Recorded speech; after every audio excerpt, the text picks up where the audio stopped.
Hello everyone, कैसे हैं आप सब।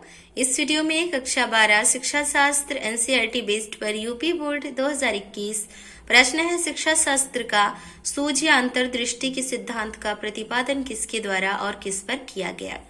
सूझ यानी कि समझ, अंतर्दृष्टि भी कह लीजिए कि अपने विचार द्वारा काम को अंजाम देना।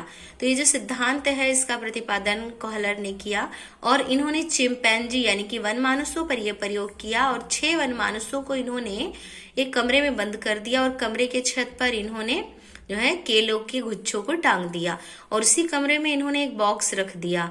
और उसके बाद जो है वनमानुष केलों को प्राप्त करने के लिए, पाने के लिए केलों पर लपकने लगे और उन्हीं वनमानुषों में से एक वनमानुष जो है उस बॉक्स पर जो किनारे रखा हुआ था कमरे में, उस पर चढ़ गया और उसने चढ़ करके आसानी के साथ केले के गुच्छों को नीचे उतार लिया।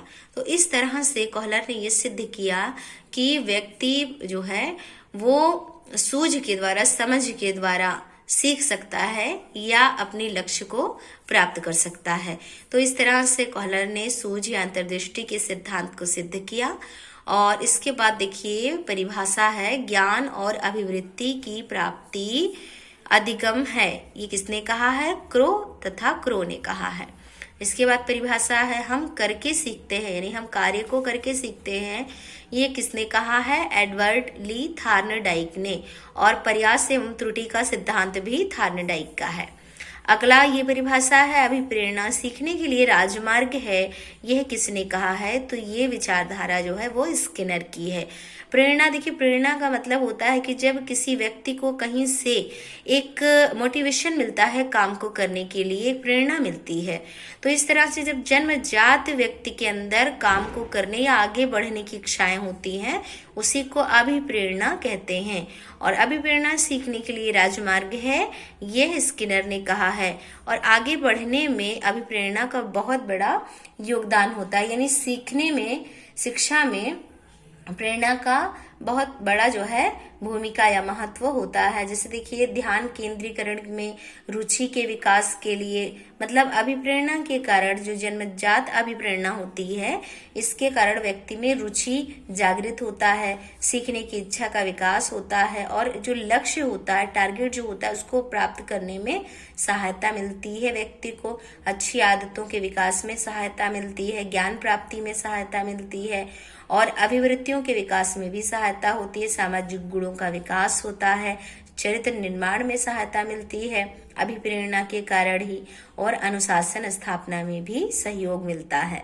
तो इस तरह से अभिप्रेरणा से व्यक्ति को आगे बढ़ने में या शिक्षा में प्रेरणा लेने की जो बात है, इसके लिए बहुत बड़ा योगदान प्राप्त होता है। इसके बाद देखिए प्रश्न है कि विलियम मैकडूगल ने कितनी मूल प्रवृत्तियों की चर्चा की है। तो मूल प्रवृत्तियां उसको कहते हैं जो बच्चा जन्म लेते ही प्राप्त कर लेता है, उसको मूल प्रवृत्ति कहा जाता है। जैसे भूख है, प्यास है, काम, क्रोध, नींद है ना, हंसना, रोना, ये सारी जो प्रवृत्तियां हैं, ये इनको जन्मजात प्रवृत्ति कहा जाता है, मूल प्रवृत्ति कहा जाता है।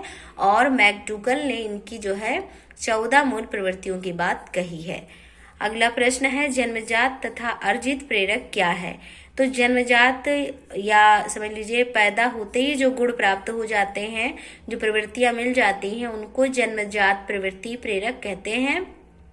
और जो गुण या अवगुण जो भी है, जो समाज में रह करके व्यक्ति सीखता है, अर्जित करता है, इकट्ठा करता है, उसको अर्जित प्रेरक कहा जाता है। जैसे समाज में रहते हुए बच्चा जो है अच्छे गुणों को, अच्छी आदतों को, बुरी आदतों को सीखता है, नशा करना या अच्छे मार्ग पर चलना, हर चीज को, यानी हर वो चीज जो व्यक्ति समाज में रह के सीखता है, उसको अर्जित प्रेरक कहा जाता है। और जो जन्म से जो गुण प्राप्त होते हैं, उनको जन्मजात प्रेरक कहते हैं। इसी तरह से देखिए प्रेरणा के बारे में थोड़ा और जान लेते हैं कि सकारात्मक प्रेरणा और नकारात्मक प्रेरणा क्या होती है। तो प्रेरणा के जो 2 स्वरूप हैं, जो प्रकार 2 हैं, उनमें पहला क्या है? सकारात्मक प्रेरणा है। सकारात्मक प्रेरणा को आंतरिक प्रेरणा भी कहते हैं। मतलब जब व्यक्ति स्वयं से कार्य करने या आगे बढ़ने के लिए विचार करता है, तो उसके अंदर ये जो भाव उत्पन्न होता है, उसको आंतरिक या सकारात्मक प्रेरणा कहते हैं। और जब व्यक्ति को कोई दूसरा अन्य व्यक्ति जागरूक करता है, मोटिवेट करता है कि आप इस चीज को करो, आगे इससे आप बढ़ेंगे। तो इस तरह से जब कोई दूसरा उसको प्रेरित करता है तो उसको नकारात्मक प्रेरणा कहते हैं। उदाहरण के लिए अध्यापक जो है पुरस्कार दे करके बच्चे को उसकी प्रशंसा करके, निंदा करके, मतलब हर तरह से बच्चे को मोटिवेट करता है जो अध्यापक, तो ये जो प्रेरणा होती है इसको नकारात्मक प्रेरणा कहा जाता है।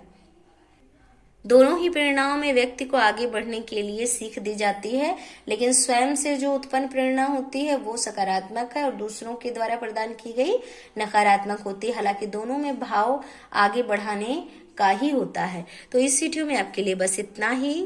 Thank you.